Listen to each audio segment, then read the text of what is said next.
मध्य प्रदेश, जिसे tiger state का दर्जा हासिल है, वहां अब इंदौर वन मंडल में भी बाघों की मौजूदगी के पुख्ता प्रमाण जुटाने के लिए व्यापक टाइगर काउंटिंग की तैयारी शुरू हो गई है।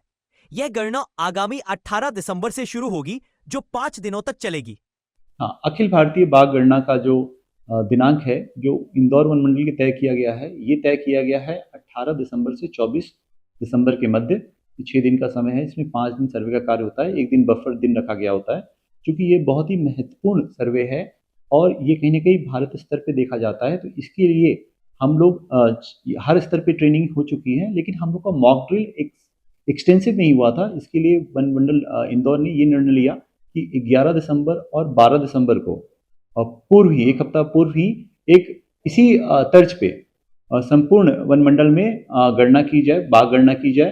तो पहले दिन कार्निवोर है, दूसरे दिन हर्बीवोर सर्वे किया जा रहा है और ये उसी प्रोटोकॉल तहत हो रहा है जैसे कि अखिल भारतीय बाघ गणना होगा। तो आज मॉर्निंग में मैं स्वयं भी गया था एक बीट में और 5 किलोमीटर की जो क्षेत्र में उसमें घूम फिर के आया और वहाँ तेंदुए के साक्ष्य देखे, दूसरे वन्य प्राणी को भी साक्ष्य दिखे। चूंकि आज कार्निवोर ही हमें काउंट करना था, आपके इंटरेस्ट के लिए बता दें, वहाँ नीलगाय के भी साक्ष्य मिले, मोर के भी स्कैट मिले और उसके बाद वाइल्ड बोर भी मिले।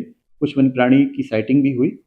तो देख के लगता है कि जो जंगल है काफ़ी प्रचुर है, काफ़ी जैव विविधताओं से भरा हुआ है और वन्य प्राणी जैव विविधता भी प्रचुर मात्रा में है। और इस सर्वे को, कल भी हमारा सर्वे है 12 दिसंबर, ये एजुकेशनल पर्पज़ में है। अगर आप स्वयं भी चाहें और स्कूल के बच्चे भी आना चाहें तो पहले से इन्फॉर्मेशन करके आ सकते हैं।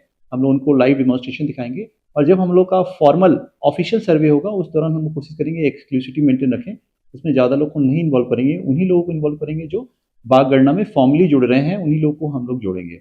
ये एक्सरसाइज हो रही है पूरे में। ये बेसिकली राज्य स्तर पे कई चरण होते हैं, लेकिन वन मंडल इंदौर के लिए जो चरण है निर्धारित किया गया है। बेसिकली 4 चरण होते हैं इसके, पहला चरण, दूसरा, तीसरा, चौथा। और ये तो फर्स्ट फेज है जिसमें बेसिकली हम लोग जा रहे हैं, साइंस सर्वे ले रहे हैं, उनके साक्ष्य प्रत्यक्ष अप्रत्यक्ष को काउंट करते हैं। सेकेंड जो गणना होती है वो सैटेलाइट बेस्ड होती है। थर्ड फेज में क्या होता है, कैमरा ट्रैपिंग होती है। जो कैमरा ट्रैपिंग का कार्य भी यहाँ चल रहा है। 3 रेंजों में हमारे 100 से ज़्यादा कैमरे इंस्टॉल किए जा रहे हैं, ट्रैप कैमरे। तो कैमरे के साक्ष्य को भी वेरीफाई किया जाएगा। और फोर्थ मॉडल होता है जो कि भारतीय राज्य स्तर, राष्ट्रीय स्तर पे होता है, जहाँ सारे आंकड़ों की स्टैटिस्टिकल एनालिसिस होती है और फॉर्मुलेशन होता है, उसके आधार पे फिर रिजल्ट की घोषणा की जाती है।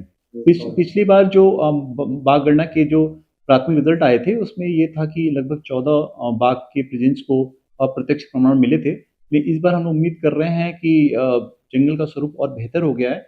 निश्चित रूप से हमें लगता है ज़्यादा इस बार संख्या प्राप्त होने की संभावना है।